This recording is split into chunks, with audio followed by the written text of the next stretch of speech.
hoje, como eu falei, é só mais uma aula informativa e algumas coisas que eu acho que vocês vão ver pela primeira vez, não sei se deu tempo de vocês assistirem não, de dar uma lida na apostila, né?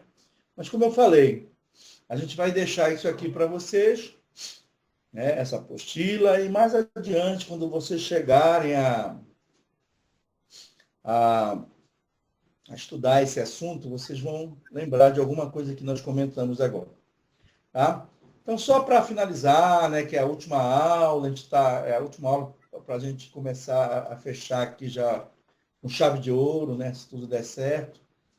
Né? Ou seja, chega-se exatamente naquele ponto lá em que Newton focou. Né? Newton focou na gravitação. Então, ele estabeleceu lá as bases filosóficas, que são as leis de movimento. Não pode esquecer isso, tá? Leis de movimento. Aquele formalismo lá que inicia a mecânica clássica, ele juntando a ideia aí dos movimentos, atrelando as forças. E vai finalizar exatamente quando ele fala da lei de força, da gravitação universal. Ou seja, aquela força que até então era uma força F, né? Chegamos a fazer com a força elástica, fizemos com a força peso, mas agora vem um modelo mais robusto aí, que é da força gravitacional. Mas, só lembrando que Newton não foi a primeira pessoa que olhou para o céu, né? Isso daí tem aí todo um acompanhado, né, a respeito, por exemplo, Cláudio Ptolomeu, né, elaborou um modelo chamado modelo geocêntrico. O que era que o Cláudio Ptolomeu falava? Que a Terra era o centro do universo. Modelo geocêntrico, geo, a Terra como centro do universo, né? E a igreja, né, por muito tempo, ela utilizou isso, segundo o que dizem, é uma passagem lá do livro de Josué, que o dia durou não sei quantas horas, ou seja, então se o dia pode durar tantas horas, mais do que o normal, é porque a Terra é o centro, né? Então essa foi a ideia. E a igreja aceitou isso, inclusive matou muita gente que fosse ao contrário disso, né? Mas na verdade nós sabemos hoje, né, que a Terra ela não é o centro do universo, não é o centro nem do sistema solar, né? Que dirá do universo. Hein? Então a Terra ela gira em torno do Sol e essa ideia da Terra girar em torno do Sol é o que a gente chama de modelo heliocêntrico. Mas como o alcance dessas pessoas nesse tempo aí da Grécia Antiga era muito pequeno, né? Então o Aristarco de Samos afirmava que o Sol era o centro do universo. Tudo girava em torno do Sol, né? Nós sabemos, na verdade, o Sol também não é o centro do universo. Né? O centro da Via Láctea também não é o centro do universo. Né? Então, tudo isso foi um engano que, aos poucos, as pessoas vão descobrindo quando o alcance se tornar maior. Nós sabemos que o Sol digamos assim, é o centro do sistema solar, né? E nem está no centro, a gente vai ver a partir das leis de Kepler. E por falar nas leis de Kepler, né? O que aconteceu? Kepler foi um astrônomo, se não me engano, alemão, se não me engano, tá? Alemão. E ele conseguiu com um dinamarquês chamado Tycho Brahe uns dados astronômicos que o Tycho Brahe tinha esses dados anotados, né? E o Kepler sabia que ele tinha, então procurou pelo Tycho Brahe, e o Tycho Brahe, em determinado momento, passou esses dados para o Kepler. Tá? Então, são todos dados de observação astronômica. E, baseado nesses dados, ele estabelece o que a gente chama de leis de Kepler, né? Os movimentos dos planetas em torno do Sol. E essas leis, obviamente, elas são geométricas, né? A respeito disso.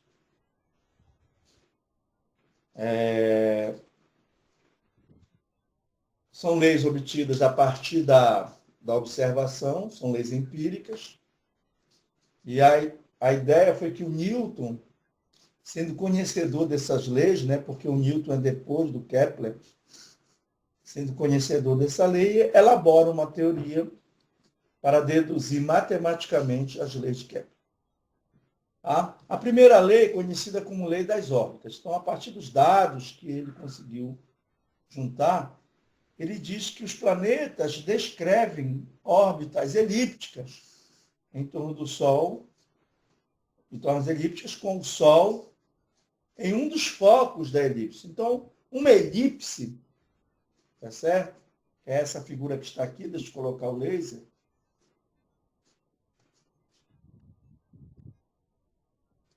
A elipse é essa figura aqui, ó. A figura geométrica elipse, né? E essa figura ela tem dois focos. Quando esses focos coincidirem, a elipse se transforma numa circunferência, tá? Ou seja, numa trajetória circular. Ok? Só você entender mais ou menos como é essa elipse. E ele chega a afirmar que o Sol vai ocupar um dos focos dessa elipse. Ou seja, o Sol não está aqui no meio, ó, da elipse. Ele ocupa um dos focos da elipse. E o planeta, portanto, gira em torno do Sol com essa órbita, né?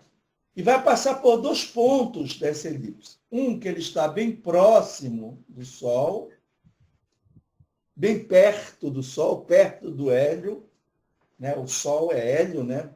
Porque no Sol acontecem reações nucleares que transformam de fusão, né?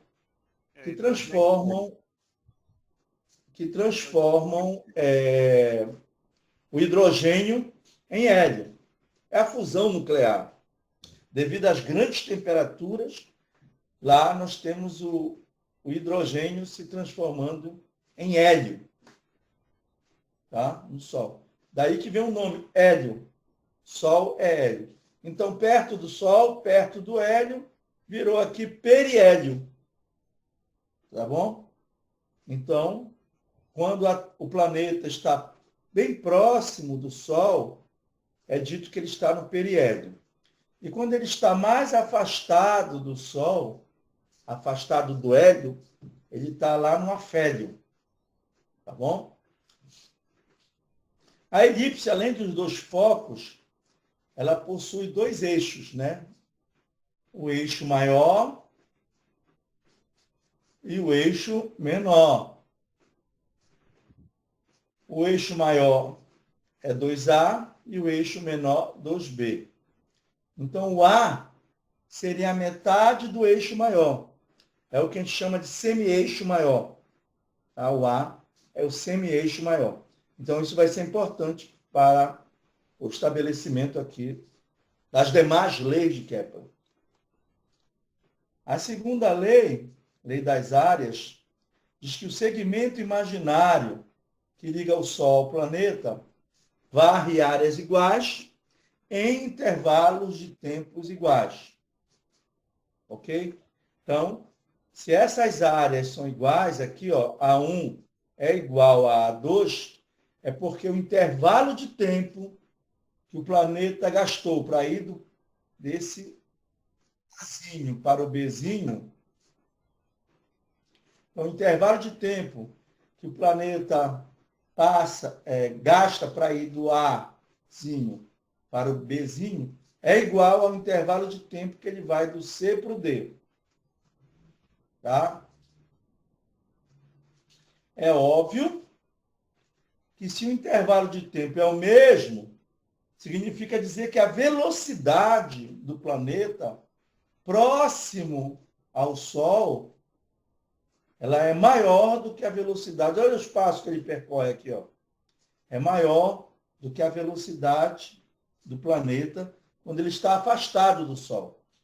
Então, por isso a gente diz que no periélio, a velocidade do Sol, do planeta em torno do Sol, é máxima. E quando ele está no afélio, a velocidade é mínima. Então vejam, presta bem atenção no que eu vou dizer agora, que a velocidade do planeta não é constante. Só lembrando, né?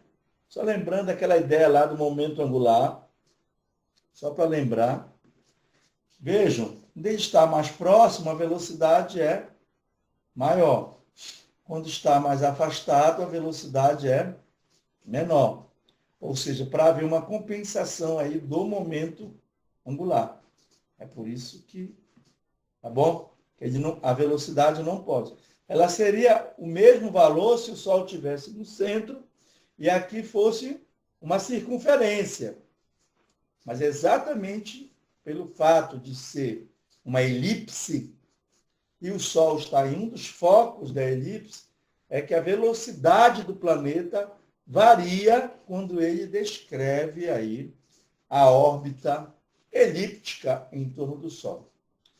Então, se no afélio é máxima, se no afélio é mínima e no periélio é máxima, quando ele vai daqui, ó, do afélio para o periélio, ele vai ter um movimento acelerado, porque a velocidade vai aumentar. E quando ele faz o movimento inverso, vai do periélio para o afélio, o movimento é retardado. Tá bom? Se eu fosse trabalhar em termos de energia cinética aí, a energia cinética aumenta quando ele vai do afélio para o periélio, e a energia cinética diminui quando vai do periélio para o afélio. Então, lembrando lá da conservação da energia, gente. Quando a energia cinética aumenta, a energia potencial diminui. E quando a cinética diminui, a energia potencial aumenta. Por quê? Porque, de acordo com essa teoria elaborada pelo Newton, a força gravitacional é uma força conservativa. Então, nós temos um sistema de forças conservativas aí, tá bom? Hoje, muito bem. Então, essas áreas aqui são iguais. Então, para o periélio, a velocidade é máxima, para o afélio, a velocidade é mínima. Lá na apostila que eu mandei para vocês, tem uma velocidade que é a velocidade diária, porque eu poderia elaborar aqui, né, planeta ao orbitar em torno do Sol, varre áreas iguais em intervalos de tempos iguais. Ou seja, a velocidade diária, a velocidade aureolar é constante. Mas prestem bem atenção, não vão confundir essa velocidade diária, a velocidade aureolar, com a velocidade do próprio planeta, a velocidade propriamente dita do próprio planeta. Terceira e última lei de Kepler, também conhecida como lei dos períodos. O que ele afirma? Que o quadrado do período de revolução, faltou aqui, ó. Deixa eu escrever aqui o D. Não sei por que o E saiu.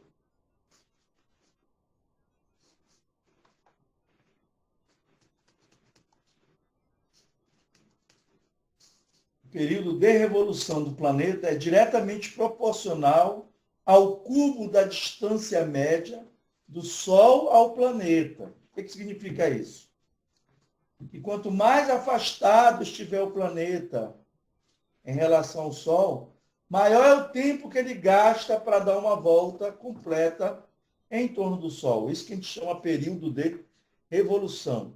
Esse período de revolução, que é uma volta completa em torno do Sol, é chamado também de ano do planeta. Por exemplo, o planeta Terra tem um período de aproximadamente 365 dias, né? Que é o tempo que ele gasta para descrever uma volta completa em torno do Sol, que é o ano da Terra. Tá? Então, Marte está mais afastada, vai ter um ano maior, e assim sucessivamente. Matematicamente, olha só, por isso que eu falei que era importante a gente entender esse eixo maior aqui, né? Que é 2A, e o semi-eixo maior, que é A. Então, o tempo que ele gasta aqui, ó, para dar uma volta completa aqui em torno do Sol, tá? O quadrado desse tempo é diretamente proporcional ao cubo dessa distância. Então, o t quadrado é igual a k ao cubo. Se isso é verdade, eu posso escrever isso para dois planetas que giram em torno do Sol. Então, T1 ao quadrado é igual a K, que multiplica A1 ao quadrado. Porque esse K, ele vai depender, aí, essa constante, da massa do Sol. Por quê?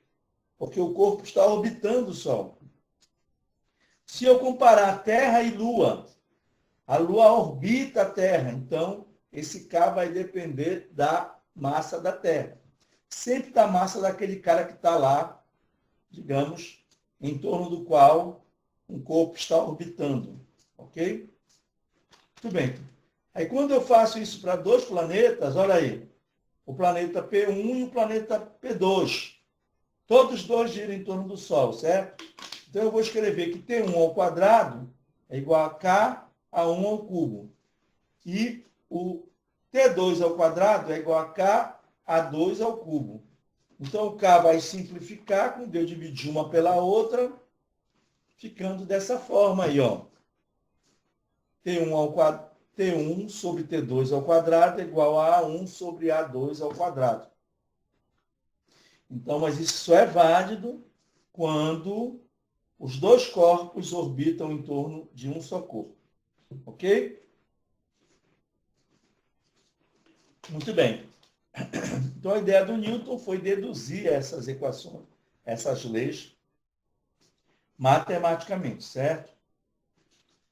Então, para ele fazer isso, ele desenvolveu toda aquela ferramenta lá, né?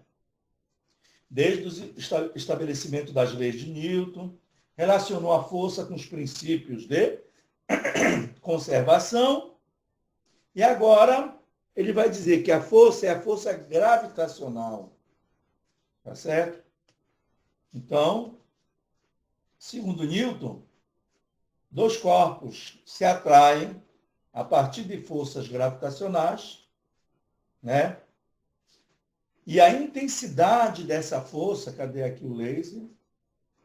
A intensidade dessa força, ela é diretamente proporcional ao produto das massas e inversamente proporcional ao quadrado da distância. Esse G aqui é uma constante de proporcionalidade, chamada de constante de gravitação universal. Ela foi medida muito depois, já no século XIX, né, por um cara chamado Cavendish. Ele usou uma balança de torção para poder medir a constante de gravitação universal. Agora há pouco, na minha aula, um aluno achava interessante por que ele sente o efeito da força gravitacional, por que eu sinto, né, o efeito da força gravitacional e eu não sinto, por exemplo, o efeito da força elétrica, visto que a constante elétrica é muito maior que a constante de gravitação universal. E a explicação é simples, porque a massa da Terra é monstruosa. Então, se eu colocar bem aqui a massa da Terra, olha, e a massa de uma pessoa, essa massa da Terra, pelo fato dela ser monstruosa, vai fazer com que esse número, apesar de ser um número muito pequeno, 6,67 vezes 10 a menos 11 Newton metro quadrado por quilograma quadrado, vai parecer o quê? Ela vai conseguir compensar, já que é um produto que nós temos aí, vai compensar. Aí, claro, eu só não consigo ver atração gravitacional entre duas pessoas, né? Pode ter um outro tipo de atração, mas menos atração gravitacional entre duas pessoas. Não dá para notar. Porque se desse, né? Você não podia passar perto de uma outra pessoa que você era logo atraído por ela, né? Então, para vocês terem uma ideia, tá? A gente percebe a gravidade por conta da massa da Terra, que é muito grande. Obviamente que na superfície de Júpiter, que tem uma massa muito maior que a massa da Terra, para vocês terem uma ideia, Júpiter tem conhecimento de que ele tem 12 luas. Júpiter, se eu não me engano. São 12 luas. Uma das luas de Júpiter é tamanho da Terra. Então, você imagina o tamanho de Júpiter, né? Então, nesse caso, lá, a gravidade é muito mais intensa. Se aqui a aceleração da gravidade próximo da superfície é de 10 metros por segundo ao quadrado, na superfície de Júpiter é 25 metros por segundo ao quadrado, aproximadamente. Tá? Para a gente poder, de certa forma, entender o que o Newton fez, a gente tem que representar essa lei aí, da gravitação universal, de forma vetorial. Então está aqui, ó. Representação vetorial da força gravitacional. As duas partículas de massa M1 e M2.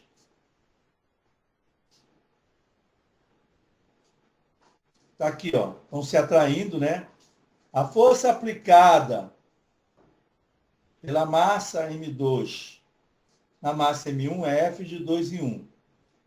E a aplicada na massa M2 pela massa M1 é F de 1 em 2.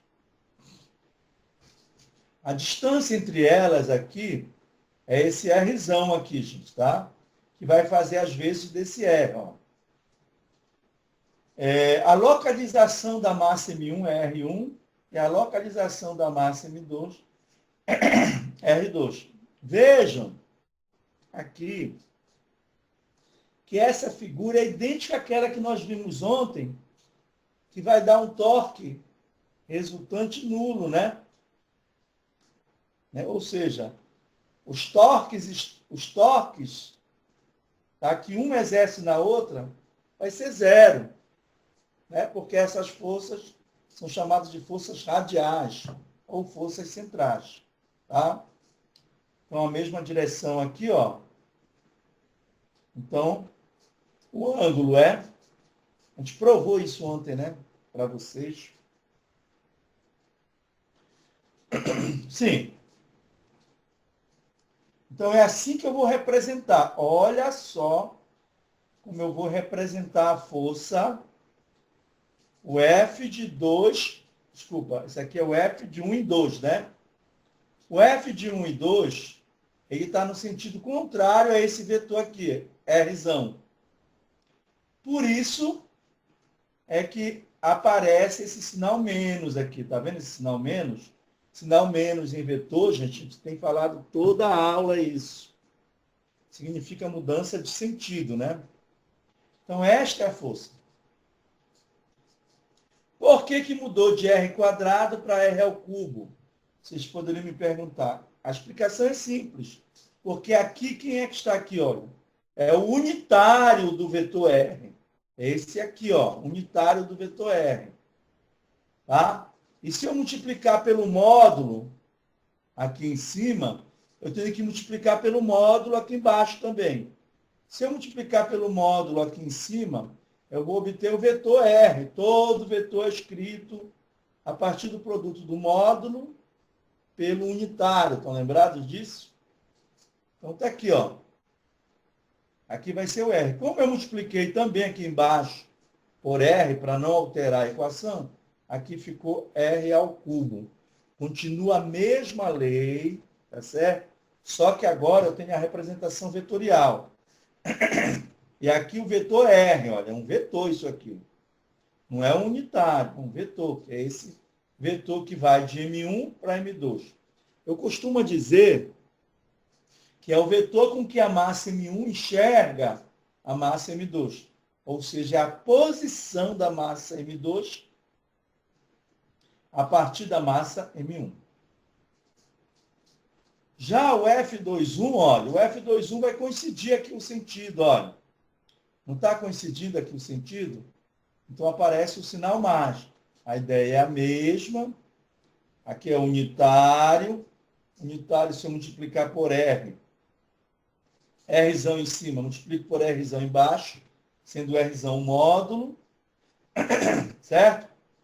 E aí vai ficar, ó, G, M1, M2, Rzão, sobre o módulo dele ao cubo.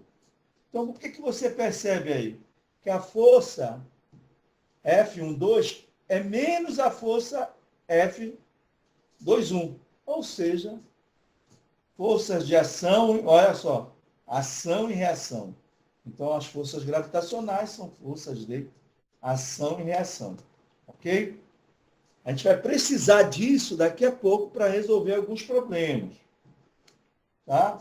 Mas eu vou só falar, porque o problema está resolvido lá na apostila.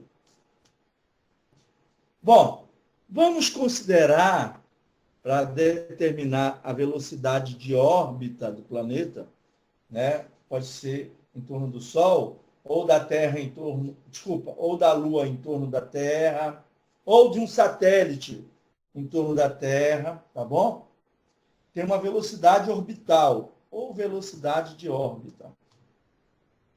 Então, para eu achar essa velocidade, eu vou igualar a força gravitacional, dada aqui pela lei da gravitação universal de Newton, a força centrípeta, olha, porque ela é a única força que atua no corpo. Então, a gente já sabe que ela é chamada de força centrípeta. Isso aqui vai cancelar, né, o R do lado com esse R ao quadrado aqui, e a gente vai tirar o valor da velocidade. Ou seja, a velocidade orbital é, é a raiz quadrada do G, mzão. Mzão é a massa do corpo que está lá no centro, ó, em torno do qual o corpo de massa mzinho orbita. Mas notem o seguinte aqui, o que vocês precisam notar? Que a massa, no caso aqui desse corpo aqui, de massa mzinho, vai embora aqui, né? Vai simplificar aqui também. Ou seja, essa velocidade independe da massa do corpo. Tá? Então, velocidade orbital é a raiz quadrada de G, mzão, sobre R. Ah, agora a gente vai para o conceito mais geral. Por que o conceito mais geral? Que é o conceito de campo. Né? O que é o conceito de campo?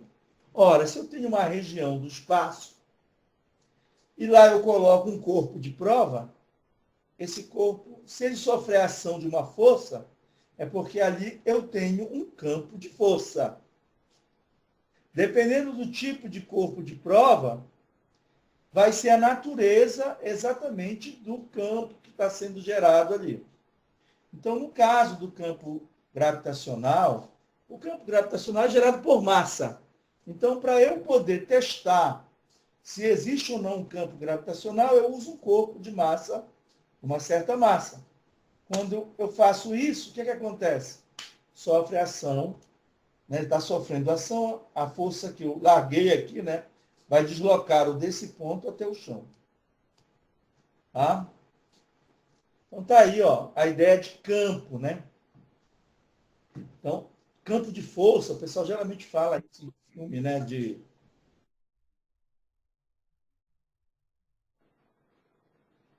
Desculpa aí, galera, eu precisava atender esse telefonema porque eu estou à frente de uma comissão de monitoria aí do Campus Belém mesmo, né? Para a gente poder agilizar para o dinheiro chegar na mão desses alunos que já estão no terceiro semestre, né? Vai acontecer a mesma coisa com vocês. Der tudo certinho, vai demorar muito, vocês vão ser monitores. E para o André, né? Uma notícia boa que a gente... deixa eu só ver se eu não mexi aqui nesse negócio aqui. E para o André, uma notícia boa, viu, André? Estão me ouvindo?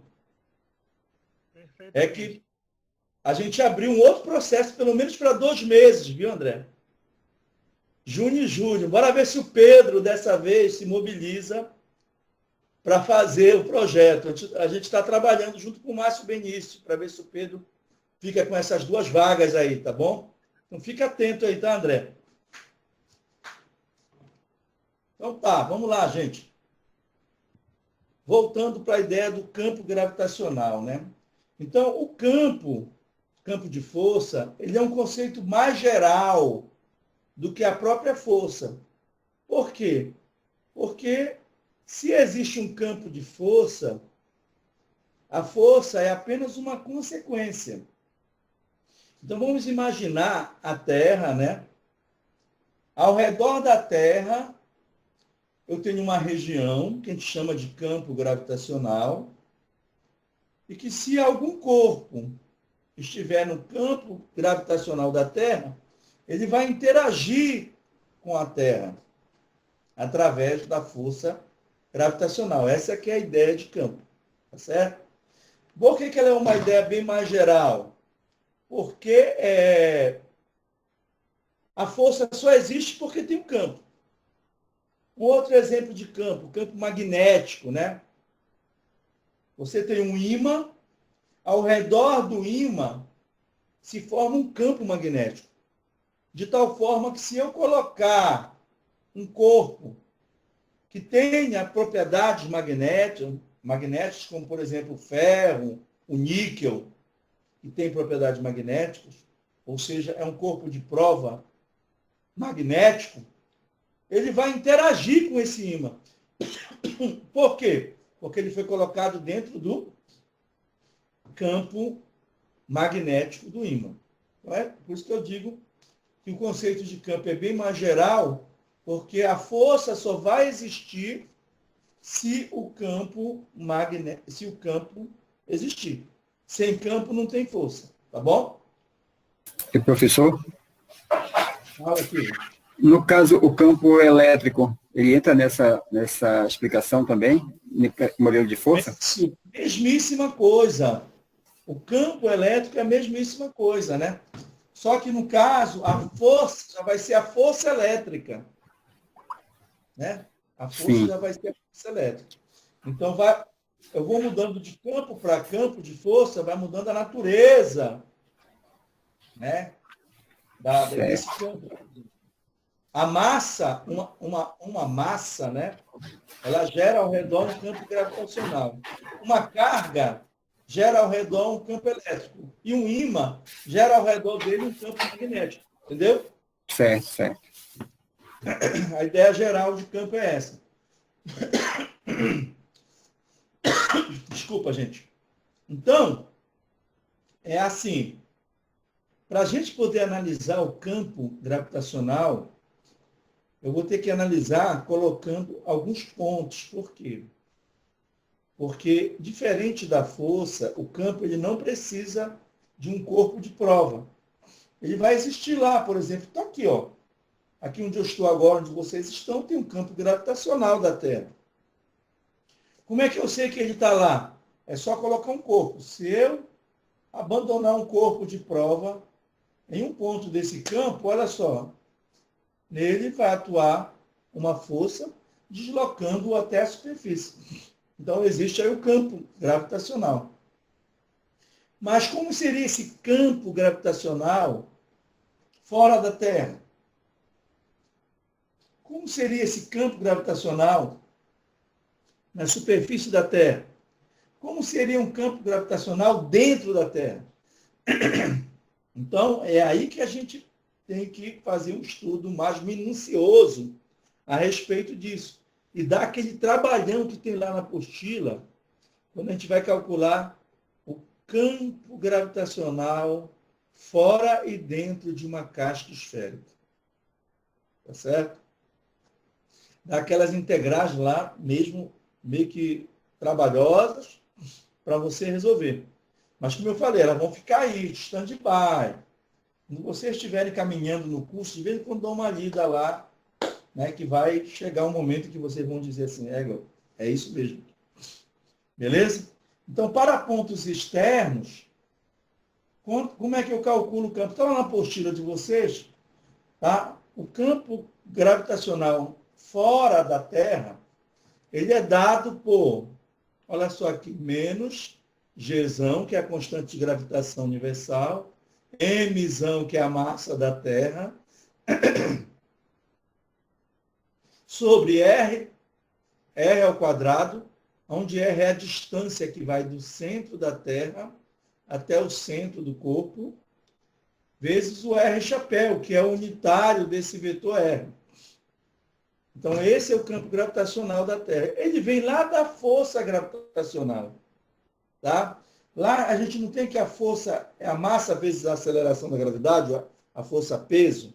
Então, é mais ou menos dali que vem. Só que a ideia aqui é muito mais matematicamente poderosa, tá? Aqui, ó, porque eu estou colocando um vetor aqui no cara. Então, eu tenho que ter uma representação mais interessante aí. Quando eu vou lá para a casca esférica, só para vocês terem uma ideia, quando eu pego um ponto da casca esférica,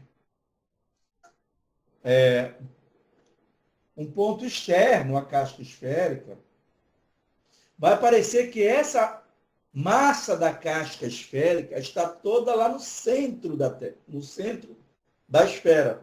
Está entendendo? Ou seja, né?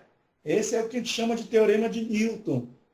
Então, nessa situação que está aqui, ó, apesar da massa da Terra estar espalhada aqui toda, mas para essa configuração de ponto externo, parece que ela está bem aqui toda concentrada aí no centro aí.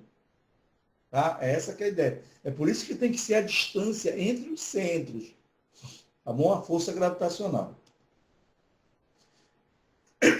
Para pontos na superfície ou próximo a ela, o Rzinho, que é a distância do centro até o ponto considerado, ele é aproximadamente o raio da Terra.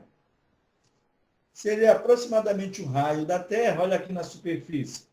Então, se a gente jogar os dados aqui, ó, o G, que é a constante de gravitação universal, jogar a massa da Terra aqui, jogar o raio da Terra ao quadrado, né?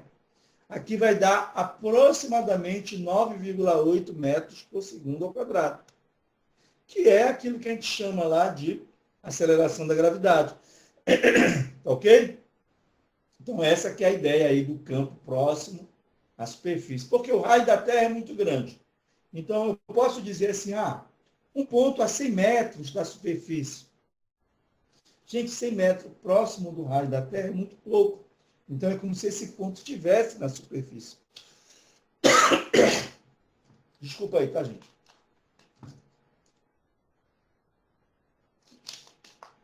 Muito bem. Agora,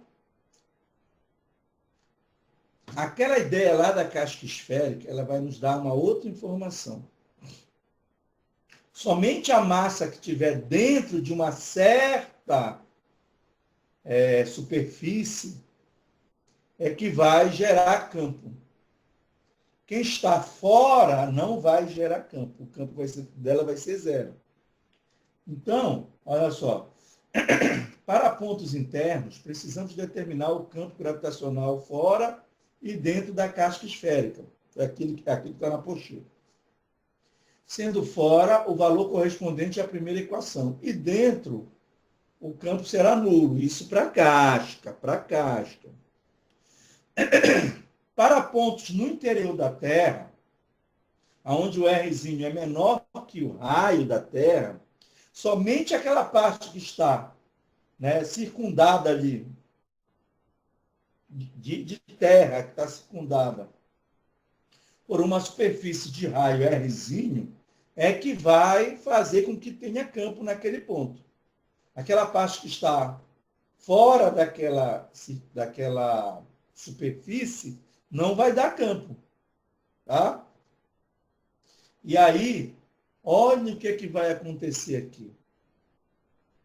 Aqui, ó, o que acontece? Aqui o campo é constante, porque a G, massa, constante de gravitação universal constante, a massa da Terra não altera, o raio da Terra não altera. Isso aqui é um valor fixo, que é aquele 9,8 vezes 10, não, 9,8 metros por segundo ao quadrado, desculpa. Tá? Esse aqui varia com a distância, ó. O ponto externo varia com a distância. De que forma? Inversamente proporcional ao quadrado da distância. Se a distância aumentar, a intensidade do campo diminui. É por isso que numa distância muito grande da superfície, né, o efeito da gravidade é muito fraco em função disso. Tá bom? Lá dentro da Terra agora, olha o que acontece. G constante, emissão constante, Rzão constante. O Rzinho vai ser o que vai variar dentro da Terra. Então, dentro da Terra, o campo gravitacional, ele é linear. Ou seja, ele é zero lá na origem, e conforme essa distância vai aumentando dentro da Terra, a intensidade do campo é linear. É uma função linear que eu quero dizer, tá? Até chegar na superfície. Depois que chegar na superfície, nós temos um valor constante e depois ele vai diminuir com a distância ao quadrado. É por isso que o gráfico é desse jeito. Olha só que coisa bonita aí nesse gráfico. O módulo do campo gravitacional. Lá na origem o R é zero, então vai ser zero. Se eu fizer aqui esse R, aqui, ó, na origem, não está lá dentro da Terra, se o Rzinho for zero, zero vezes tudo isso aqui vai dar zero. Vem aqui. Linear até chegar na superfície. Depois que chegar na superfície, ele vai diminuir com o quadrado da distância. Bem na superfície, ele tem um valor fixo, olha. Um valor constante. Então, esse gráfico aí ele é feito a partir dessas três abordagens que a gente faz, principalmente para aquela dentro da Terra, que eu só posso entender isso depois que eu resolvo o problema da casca esférica. E o problema da casca esférica está lá na postura de vocês. Professor? Fala, Cid. Essa situação aí, dessas explicações que o senhor fez agora, é em função da Terra não ter a sua massa uniformemente distribuída? Não. Não? Pelo contrário, eu estou considerando que a Terra é homogênea. Ah, sim, sim. Se ela não fosse, se eu não considerasse ela homogênea, isso aqui ia ficar mais feio. Isso aqui é o bonito. Isso aqui é o tranquilo. Entendeu? Mas é assim, tá? É assim, se eu vou me afastando aqui do centro da Terra, a única massa que, ó, estou rodeando aqui, a única massa que vai gerar um campo é essa que eu estou circundando aqui. Me afasto mais, olha, de novo, ó. Tá certo? Aqui é linear. Fez o que é uma reta o gráfico, né? Se é uma reta, o gráfico é uma função linear. Ok? Aqui é uma constante, que é esse valor aqui. Isso daqui, que função é essa? Vocês sabem dizer que função é essa, matemática? Hein? Que função é essa, gente? Exponencial? Não. É uma hipérbole. Ah, é uma hipérbole, desculpa mesmo. Uma hipérbole, tá? Certo, certo. Qual a diferença entre a exponencial e a hipérbole? É que a exponencial, ela toca o eixo das ordenadas. Ordenado. Mas não toca o eixo das abscissas, né? Ela é assintótica na abscissa. A hipérbole, ela é assintótica tanto com as ordenadas quanto com a abscissa. Ela é assintótica. Não toca os eixos. É o caso dessa função aqui. Uma função hiperbólica. Ok, galera? Então, vamos continuar. Vamos falar de energia potencial gravitacional entre dois corpos. Nós vimos a energia potencial gravitacional para um corpo próximo à superfície terrestre. Agora eu vou generalizar isso daí para corpos celestes ou dos corpos. Eu vou usar a ideia do trabalho da força que varia com a distância. Tá? Determinada pelo trabalho negativo da força gravitacional para deslocar um corpo de massa m2 do infinito para uma distância r do corpo de massa m1. Então, eu vou trazer... É aquela ideia lá do nível de referência, estão lembrados? Só que aqui, gente, é algo assim um pouco mais robusto, né? Mas continua sendo aquela mesma equação lá. Energia potencial, vocês estão lembrados?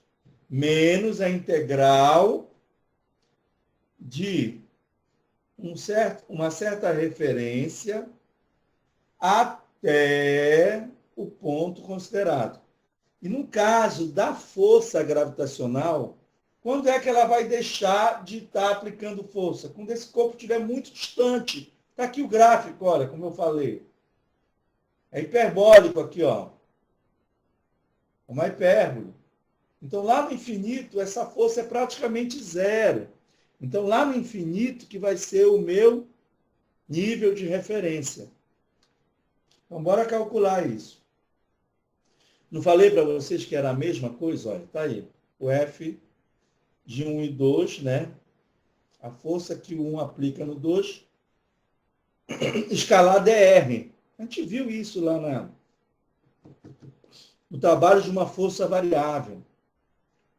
E aí, quando eu faço menos esse trabalho, tendo como referência o infinito, onde a energia potencial é zero, seria uma energia potencial inicial, até o ponto R, que é esse ponto aqui, ó. Essa é a energia potencial. Nesse caso, diferente do que nós vimos até agora, nós só vimos o quê, gente?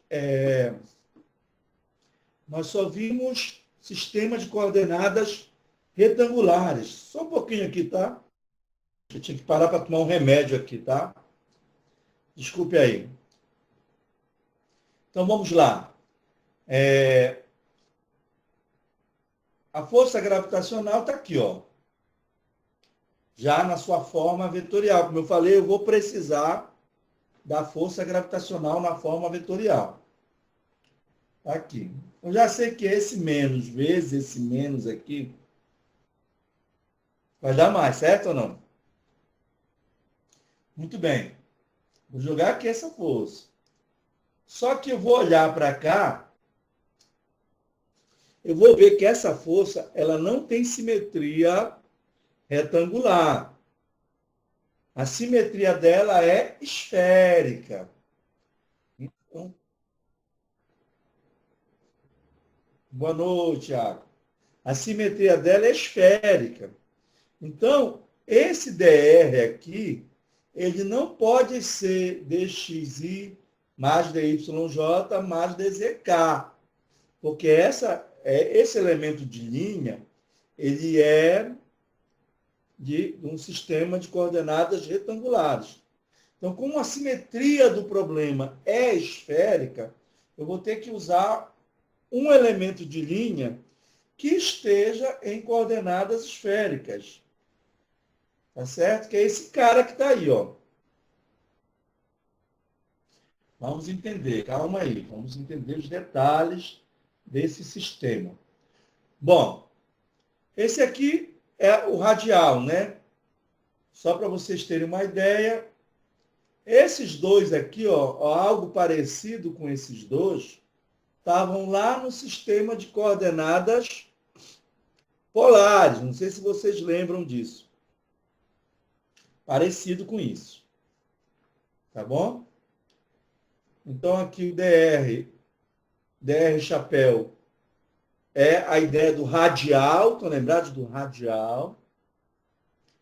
Mas R de teta chapéu, isso aí é um ângulo lá no sistema de coordenadas esféricas, que eu não vou entrar no detalhe. E esse R seno teta de φ chapéu, é lá no plano XY que está acontecendo isso. O fato é que quando eu fizer o produto escalar, gente, como a força só tem R chapéu, esses outros aqui vão zerar, estão lembrados disso? Porque são outros unitários perpendiculares. Portanto, formam um ângulo de 90 graus. E o produto escalar, que é esse produto que está aqui, ó, é cosseno do ângulo. E o cosseno de 90 é zero. Então, só vai dar 1 quando eu fizer o produto escalar com esse aqui, ó. R chapéu, escalar R chapéu, 1. Só esse vai sobreviver. Os outros dois não vão sobreviver. Tá certo? Tá aí, ó. Então, quando eu fizer o produto escalar, que está lá dentro da integral, ó. Ou seja, a integral ela começa a ficar mais tranquila, né? Ali ela está brava. Ela começa a ficar mais tranquila quando eu resolvo ali o produto escalar. Aí fica menos Gm1m2 sobre R quadrado dr. Ou seja, eu vou integrar em R. Tá? Como é essa integral em R? Vai ser R a menos 2. Tá certo? Vou até fazer aqui. Deixa eu ver se aparece alguma coisa aqui. Só aparece essa bolota, dá para arriscar aqui. Olha, menos vezes menos dá mais, certo ou não? Menos vezes menos dá mais. O Gzão, o G, o M1 e o M2 saem porque são constantes. Então vai ficar assim, ó. Deixa eu colocar uma caneta aqui de tinta azul, pronto. Olha só. Vamos focar na integral, tá bom? Vai ficar integral. Se vocês quiserem copiar, podem copiar. Opa, não tem esse menos infinito. Deixa eu pegar aqui a borracha. Foi mal.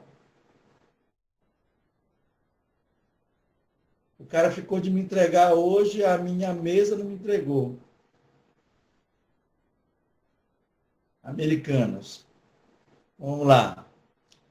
De infinito. Vocês vão ver como é fácil fazer uma integral dessa. Valendo. Eu vou te dizer que a regra tu já sabe. De quem?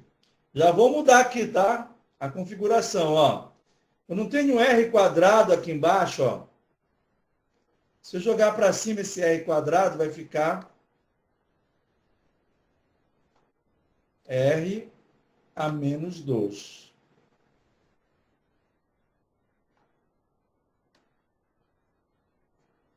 dr. Beleza. Muito bem. É só aplicar aquela regrinha que a gente já conhece. Como é que a gente vai fazer? Somar uma unidade. Então, eu vou somar uma unidade aqui. Então, vai ficar menos 2 mais 1. Menos 2 mais 1 fica menos 1. Certo? Está aí o resultado. Agora eu vou dividir pelo novo expoente. O novo expoente é menos 1. Então, eu tenho que dividir por menos 1. Então, resumo da ópera. Resultado dessa integral aí, ó.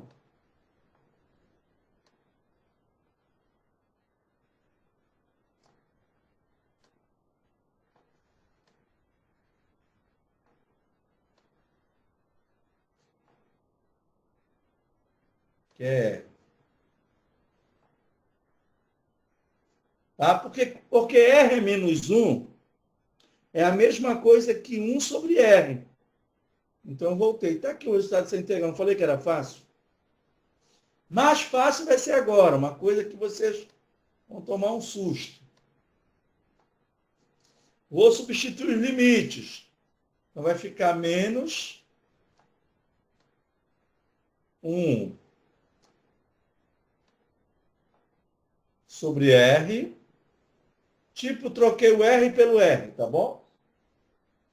Aí vai ficar menos vezes menos dá mais.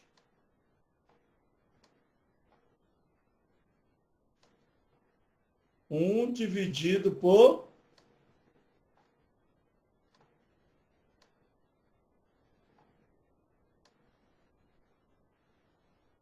infinito. Ah, menos vezes menos deu mais, né? Porque era menos, né? O limite inferior é menos. Quanto é 1 dividido por infinito? Fala para mim aí. Quanto é 1 dividido por infinito? Zero. Hein? Não entendi, Silvio. Vai se aproximar de zero, né? Exatamente. Vai ser zero. Ou seja, em física, tem que dizer assim, ó. Quanto é 1 dividido pelo número muito grande? Tá certo? Então, 1 dividido pelo número muito grande vai se aproximar de zero. Você falou tudo agora. Então, se o número for aumentando, vai se aproximando de zero. E quando for infinito, vai ser zero. Certo? Então, essa continha que a gente faz,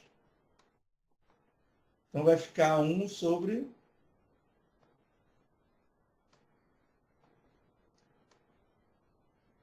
R. 1 sobre R. Então, está aí o resultado dessa integral. Agora, não esquecendo que a gente jogou lá o G para fora, o M1, o M2, tá bom? Beleza?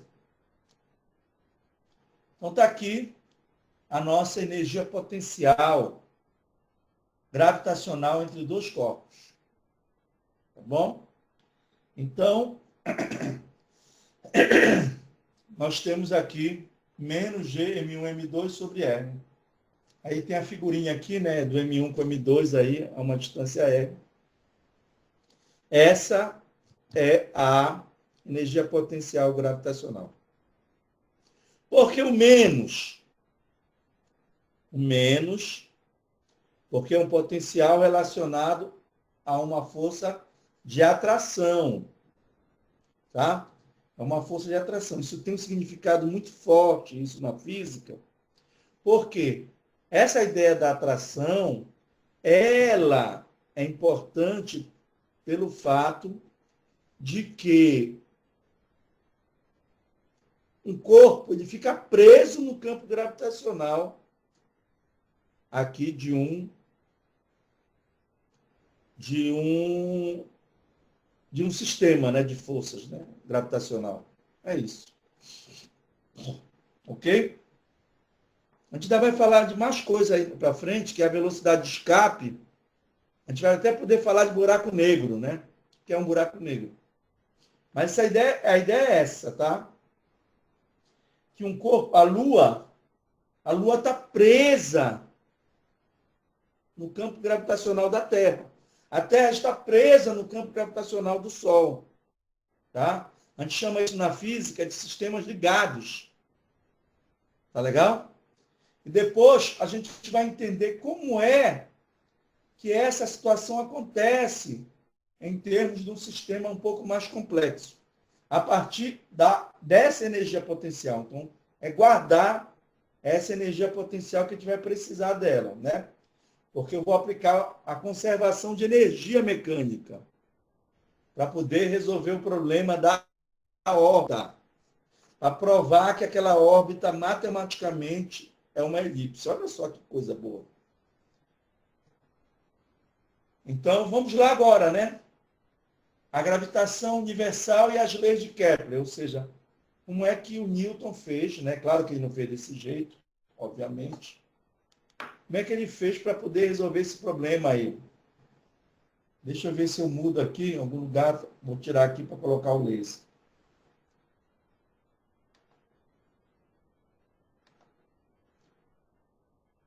Beleza.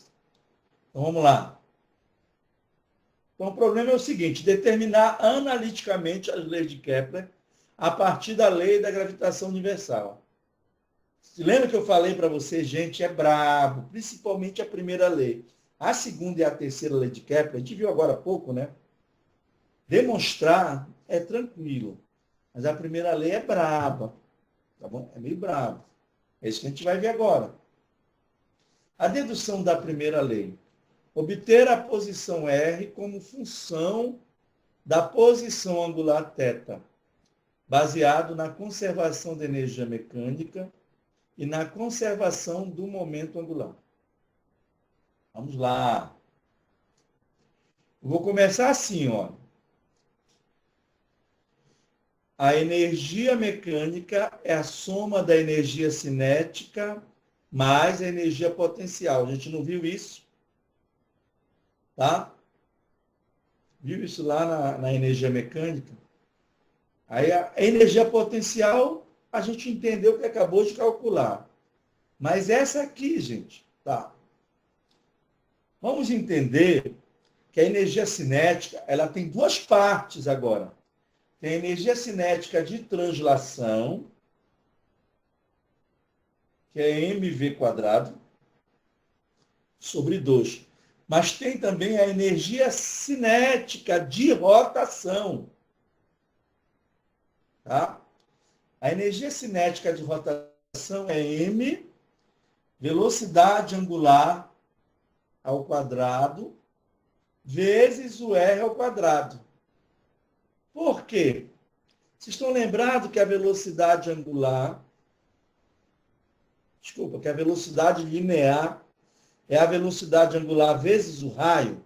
Estão lembrados disso? Chegou a falar isso, inclusive, ontem, né? Velocidade linear é a velocidade angular vezes o raio. Então, só para a gente apresentar aqui, que são as mesmas coisas que estão aqui, tá? Para ninguém ficar receoso aí, tá bom? Vamos lá. Bem aqui, ó. Quem é esse R ponto? R ponto é a velocidade do R em relação ao tempo. Não, voltando. É a derivada do R em relação ao tempo. A derivada do R em relação ao tempo não é a velocidade? Então está aqui, esse R ponto, entenda como se fosse a velocidade. Então ficou fácil, olha, meio de mv², tá aí. Mas, tá certo? Meio de m, de novo, v². Quem é esse θ ponto? É dθ dt. O dθ dt a gente viu lá no movimento circular que dθ dt é o ômega, velocidade angular. Tá? Então aqui é R vezes ômega, os dois elevado ao quadrado. Tá bom? Vamos com calma.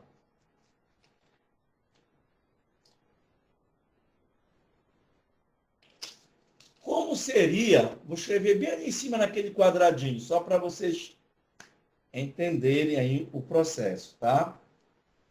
Tenha um pouco de paciência, só isso que eu peço para vocês. Então, olha só. Qual seria a energia cinética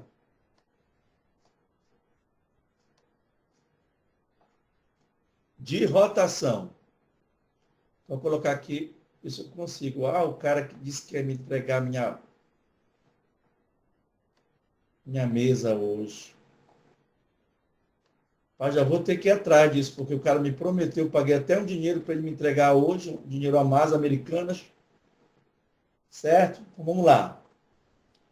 Então vai ser I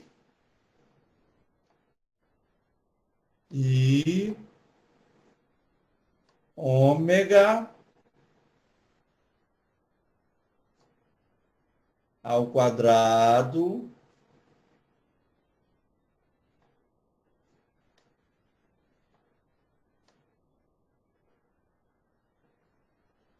sobre 2. Essa aqui é a energia cinética de rotação. Quem é o I? É o momento de inércia, que a gente falou ontem, tá lembrado? Ômega, velocidade angular, tá ao quadrado, né? Sobre 2. Tá aí a energia cinética. Tá? Pois muito bem. Quem é o I? se eu considerar o corpo girando lá em torno, né, o planeta girando em torno do Sol. O I é o momento de inércia de uma partícula. Considerando aqui o Sol parado, né? É o momento de inércia de uma partícula. Então vai ser quem? M. Olha só como vai encaixando aqui, olha, gente.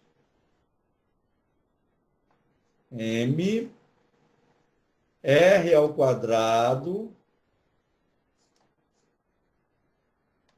Não foi isso que a gente viu ontem? Vezes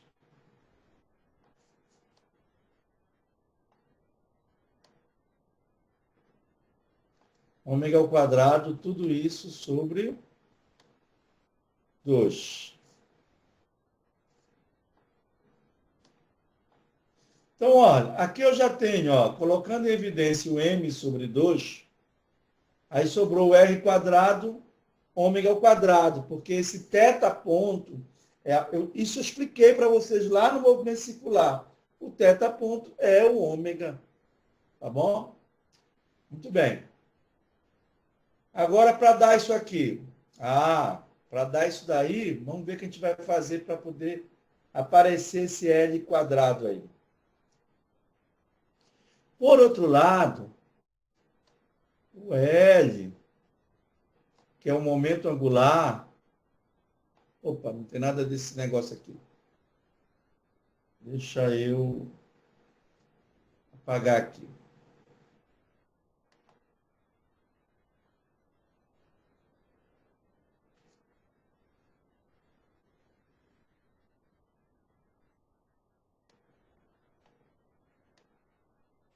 Não é I vezes ômega, estão lembrados disso?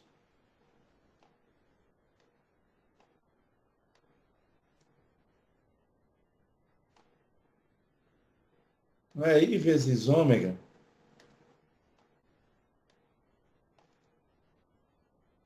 Tá certo?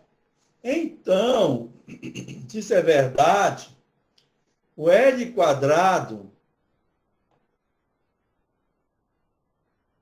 vou fazer uma seta aqui, tá? O L quadrado vai ser quem? Vai ser I quadrado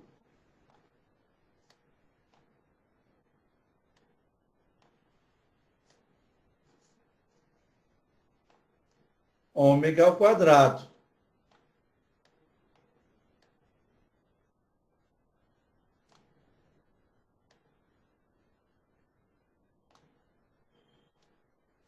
Certo?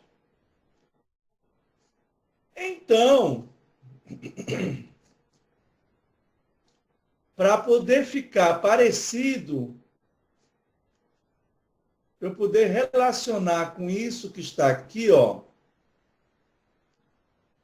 o que eu tenho que ter? Eu tenho que ter um I quadrado. Aí eu vou fazer o seguinte, ó. Eu vou dividir toda essa equação por I por 2I. Quando eu dividir por 2I aqui, ó,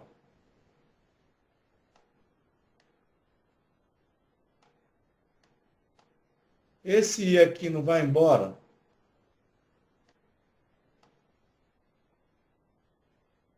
Tá certo?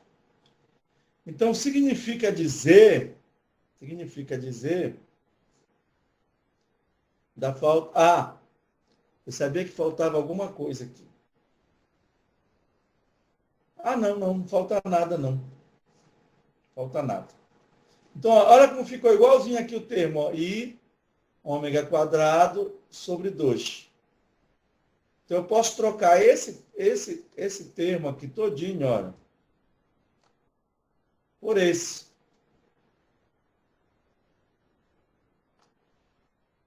L quadrado sobre 2I. Mas quem é o I? Não é mr quadrado?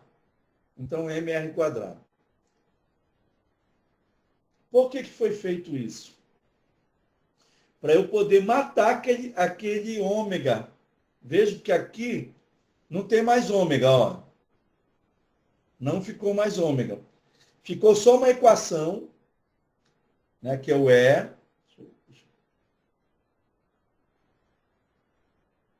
Ficou só uma equação, ó, que depende do R e do R ponto, que é a derivada do R em relação ao tempo. É a partir daqui que a gente vai trabalhar. Então, o R ponto, que é o dr dt, ele está ao quadrado aqui, não está ao quadrado?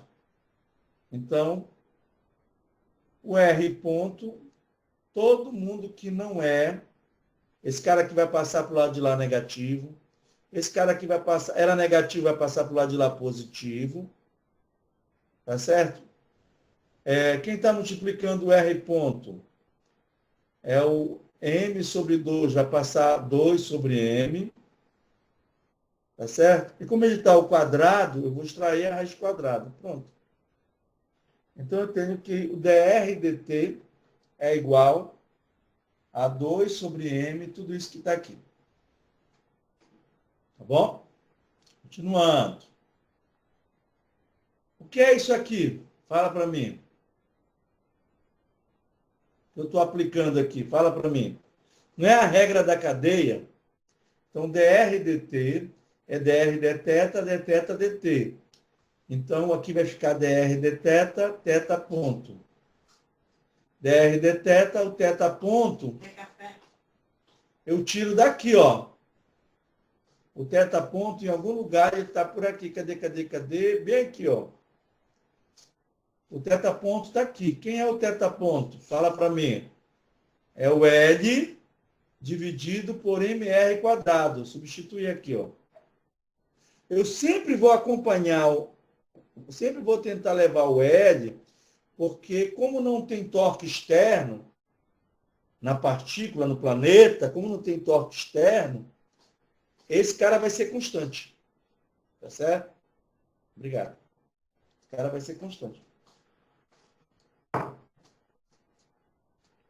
Bom, resumo da ópera. Aonde tiver dr dt, eu vou colocar dr dθ, que multiplica L sobre mr quadrado. Bem aqui, ó.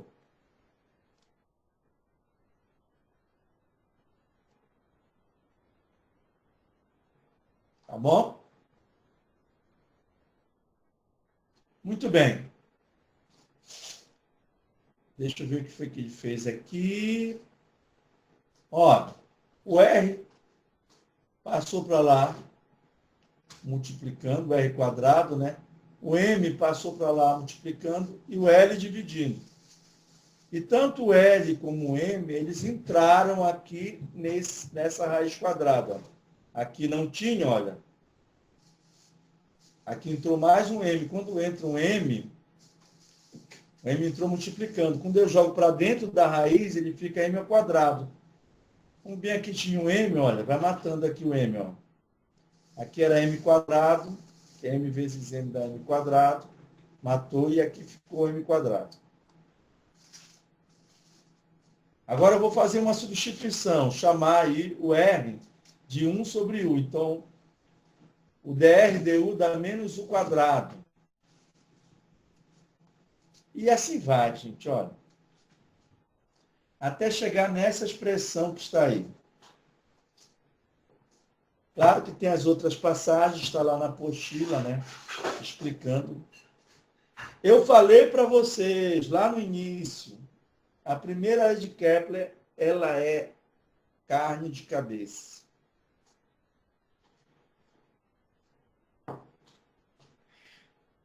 Olha só.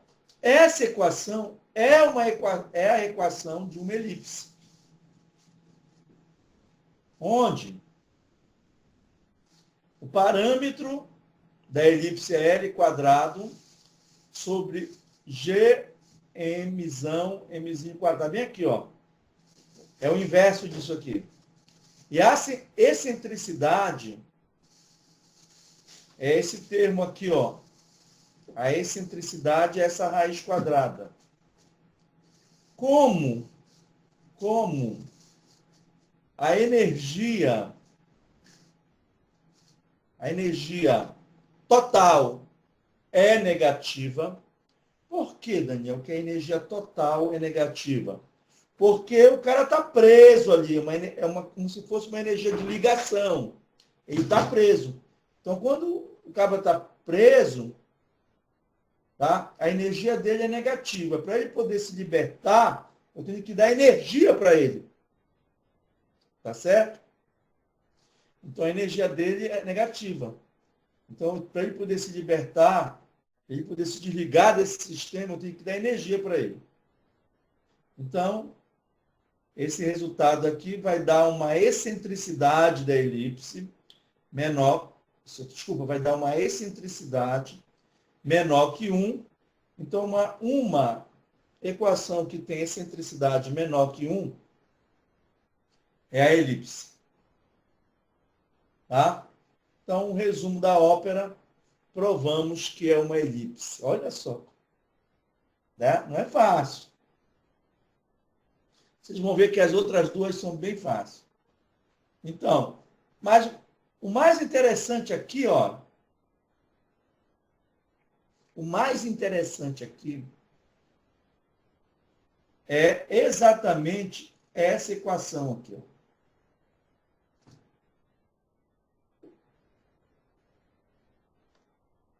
Essa equação.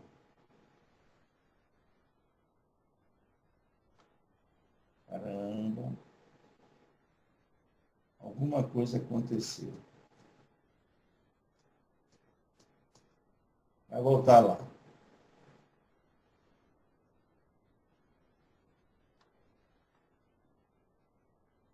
Está passando aqui.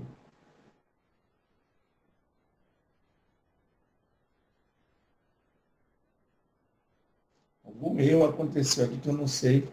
Quer manter suas anotações à tinta? Manter. Bora tentar ver se a gente consegue voltar para cá.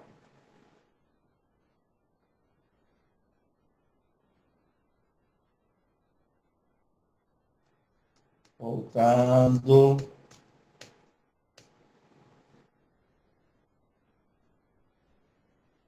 Cadê a caneta? Agora ficou vermelha, vai ficar vermelha mesmo. Tá aqui.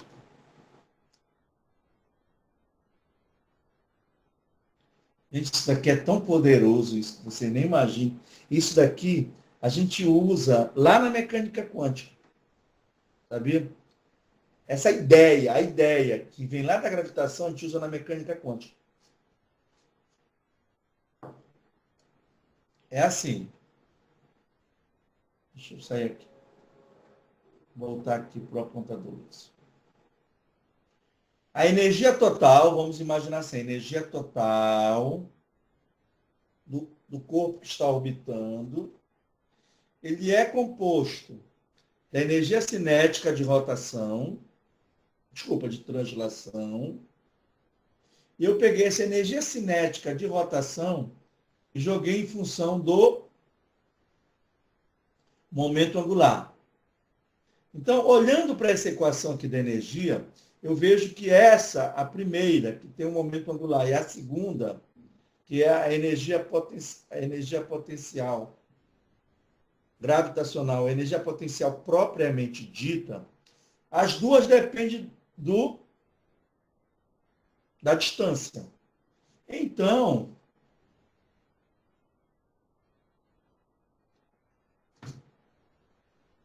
a gente vai trabalhar com a ideia de que essas duas se complementam e essas dependem da distância. Então, eu posso jogar no mesmo gráfico. Olha só, isso daqui é uma hipérbole, né? Mas só que é uma hipérbole positiva. Essa daqui é uma hipérbole também, só que é uma hipérbole negativa.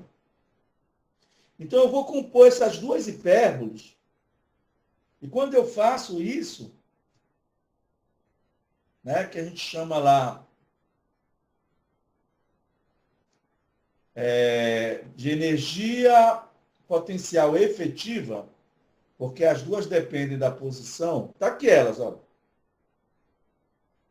Essa é a energia potencial negativa, aquela energia potencial propriamente dita, né? E essa aqui, ó, uma outra hipérbole. Quando eu faço a composição dessas duas curvas, olha a curva que sobra aí. Esse tipo de curva, como eu falei para vocês, a gente usa até na mecânica quântica. A gente carrega daqui da mecânica clássica lá para a mecânica quântica para entender sistemas que estão ligados. Ou seja, no caso aí, rotacionando em torno do outro. E o que é que permite isso? Permite isso, está aqui a energia negativa, olha como eu falei ainda agora que a energia é negativa. Como a energia negativa, eu passo, ela é constante, portanto, uma reta paralela ao eixo das distâncias. Tá? E aqui, nesses dois pontos, são chamados pontos de retorno. Ou seja, são os pontos para onde o planeta retorna. Por exemplo, quando ele vem aqui mais próximo do Sol, ele está no periélio, depois ele vai lá para o ponto mais afastado, que é o afélio. Depois ele volta de novo. Então, é como se o planeta tivesse preso aqui, está preso. Ele está preso aqui nisso que nós chamamos de um poço de potencial. Só que, no caso, é um poço de potencial gravitacional. Tá certo? Então, vejam, isso daí é uma informação muito importante. E nada disso seria possível se eu não soubesse fazer essa avaliação, se eu não soubesse fazer as contas a partir da ideia do Newton. Né? Vejam como o Newton ele interfere tanto no eletromagnetismo, como também, de certa forma, a partir das ideias da mecânica clássica, na própria mecânica quântica. Né? O André vai estudar isso quando ele chegar lá na Física Moderna. Física Moderna 2, né? Se for dado um curso de respeito. Ok? Então, aí, aqui termina a primeira lei, né? É como eu falei para vocês, as outras vão ser muito mais simples. Obter a velocidade aureolar, que é a velocidade diária, falei para vocês agora, como função do momento angular. Olha, dAdt é a velocidade, é a área dividido pelo tempo, tá bom? É a velocidade aureolar. Essa área aqui, olha, percebe essa área aqui? Não é a área de um triângulo. A área do triângulo, quem é? É a base. Altura sobre 2. Oi? Vezes a altura. Muito bem. Dividido por 2. Quem é a base? R de θ, que é o arco. Ó. É o raio vezes o ângulo. Ó. Tá? Força central aí, tá? O G. E a altura? R. Então vai ficar R vezes R da R quadrado. Tá bom? Essa área. Meio de R quadrado de θ, mas só que tem aqui, ó, o dt. Então fica dθ dt. Ora, dθ dt é o θ ponto, que é o ômega. Então vai ficar meio de R quadrado ômega. De novo, chegamos novamente na possibilidade de substituir quem é ele? O momento angular. Como um momento angular? Quem é o momento angular? Momento de inércia vezes a velocidade angular. Aqui eu tenho quem? R quadrado velocidade angular. Então a massa vai passar dividindo o momento angular. E aí, nós teremos que o dA, dt, que é a velocidade aureolar, é constante. Por quê? Porque como o momento angular se conserva, e aqui a massa também é constante, né? O 2 é constante, né? Então, eu estou mostrando aí para vocês que a velocidade aureolar é constante, ou seja, O segmento imaginário, tá certo? Que liga o Sol ao planeta, varre áreas iguais em intervalos de tempos iguais. Aí, simples. Só precisei da conservação do momento angular para isso. Que é o que eu acabei de dizer agora. Ó. A dedução da terceira lei também muito simples. Comparado com aquela da primeira lei, nego, isso aqui é o mínimo. Né? Obter a relação entre o período de revolução do planeta e a média deste ao Sol. Ó, eu vou pegar o DA. Quem é o DA? Está bem aqui o DA, só escutando a nossa conversa. DA vai ser L sobre 2M dt. Então, aí vou fazer integrar. Vou integrar de 0 até o A total, que é a área da elipse. Tá certo? Igual integral de 0 até o T grande de L sobre 2M dt. L sobre 2M é constante, então sai. A área da elipse, não sei se vocês já sabiam já disso, né? Daí a importância do semi-eixo maior, que é o A, e o semi-eixo menor. A gente diz até que é piaba, né? A área da elipse é piaba. Então, se você tem um semi-eixo maior e o semi-eixo menor, multiplica por π e você tem aí a área da elipse. É o piaba. Tá certo? É por isso que quando o foco coincidir, a elipse vira um círculo. Por quê? Porque o A vai ser igual a B, que vai ser o raio. Então vai ficar πr ao quadrado. E aqui desse outro lado, né, o T é o período de revolução. É o tempo que ele gastou para dar uma volta completa. Se ele gastou para dar uma volta completa, a área varrida foi a área da elipse. Tá? Então eu tenho aqui piaba é igual a LT quadrado sobre 2M. Bom, usando a relação parâmetro da elipse, né, é B quadrado sobre A. O parâmetro da elipse é B quadrado sobre A. Tá? E a gente viu ainda agora que esse parâmetro é L quadrado sobre GM, Mzão, Mzinho ao quadrado. Esse parâmetro. Então, daqui, o que é que eu vou fazer? Eu vou tirar o valor de A em função de B ou de B em função de A, para substituir aqui. Fazendo isso, ó, claro que a gente vai dar alguns passos aí, mas eu acho que lá na apostila está resolvido. Tá? Nós teremos aí a relação lá da lei de Kepler. Foi o que eu falei para vocês, que aquela constante dependia da massa do corpo que está no centro. Ó. Então está aqui, ó. 4π ao quadrado sobre gm. Então, t quadrado é o quadrado do período de revolução é diretamente proporcional ao cubo da distância média, é a chamada lei dos períodos. Falei que era simples também, né?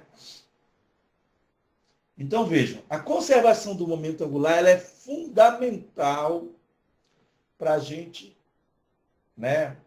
Juntamente com a conservação da energia, ela é fundamental para a gente poder deduzir as leis de Kepler. Velocidade de escape e o limite da gravitação universal. Ora, a gravitação universal tem um limite. Por que ela tem um limite? Porque quando chega para muitos corpos, ela já não consegue mais explicar isso. E aí que entra a teoria da relatividade geral, de Albert Einstein. Para um corpo escapar, vamos primeiro ver a velocidade de escape, né? Para um corpo escapar de um campo gravitacional, aquilo que eu falei que é energia negativa, tem que dar energia para ele. Né? A energia dele tem que ser no mínimo zero. Porque quando ele está preso pelo campo gravitacional, quando ele está preso, a energia é negativa. Para ele poder escapar, a energia tem que ser zero. Para ele poder escapar e ter uma velocidade, a energia tem que ser maior. Tá bom? Do que zero. Mas para escapar, basta que seja zero. Então está aqui, ó. Energia cinética. E aqui é a energia potencial, que a gente sabe que é negativo. Daí eu tiro o valor da velocidade de escape. Ou seja, qual deve ser a velocidade para escapar de um campo gravitacional? É a raiz quadrada de 2GR. Então vai depender do campo gravitacional e vai depender de que distância a gente está do centro desse campo gravitacional. Tá certo? Então, quanto maior o campo gravitacional, maior tem que ser a velocidade de escape para se desligar desse sistema. Então está aqui, ó. Podemos calcular. Quando for a Lua tem uma massa, olha como as massas são monstruosas aí, né? 7,36 vezes 10 a 22. O raio da Lua, 1,74 vezes 10 a sexta, né? Metro. Olha a velocidade de escape, 2,38 quilômetros por segundo. A velocidade média das partículas do ar, ela é maior que esse valor aí. O que significa isso? É por isso que nós não temos atmosfera na Lua. Porque se eu criar, vou levar ar para a Lua, para todo mundo viver bem lá na Lua. Vou levar o ar para lá. Aí eu chego lá e despejo o ar. O que vai acontecer? A velocidade média das partículas do ar é maior que 2,38. Então, olha, o ar vai embora. Escapa do campo gravitacional da Lua. Na Terra, a velocidade de escape é 11,2 km por segundo. Ou seja, para escapar da Terra, eu tenho que ter uma velocidade, a partir da superfície da Terra, de 11,2 km por segundo. Quanto é que dá isso daí? Multiplica por 1.000, dá 11.200 metros por segundo. 11.200 metros por segundo. Multiplica por 3,6, vamos ter a ideia de quilômetros por hora. Olha só. Para poder um corpo escapar da superfície da Terra, tem que ter uma velocidade muito alta. É a ideia dos foguetes, né? Escapando do campo gravitacional da Terra. Júpiter, uma monstruosidade. 59,6. O Sol, 612 quilômetros por segundo. Existem regiões no espaço em que o campo gravitacional é tão intenso que nem a luz consegue escapar. Olha que a velocidade da luz não é baixa. A velocidade da luz é 300.000 quilômetros por segundo. 300.000 quilômetros por segundo. 3 vezes 10 a oitava metros por segundo. Tá certo? Então, não é baixa. Mas existem regiões no espaço que o campo gravitacional é tão intenso. Em que parte, professor? Tá certo? Era isso que eu ia falar agora. Regiões do espaço chamadas de buraco negro. Buraco negro. Tá? Por que ele tem esse nome, buraco negro? Porque nem a luz consegue escapar de lá, de dentro, dessa região.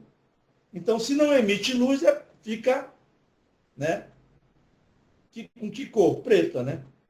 Se não emite luz. Daí o nome buraco negro. Tá certo? Exatamente.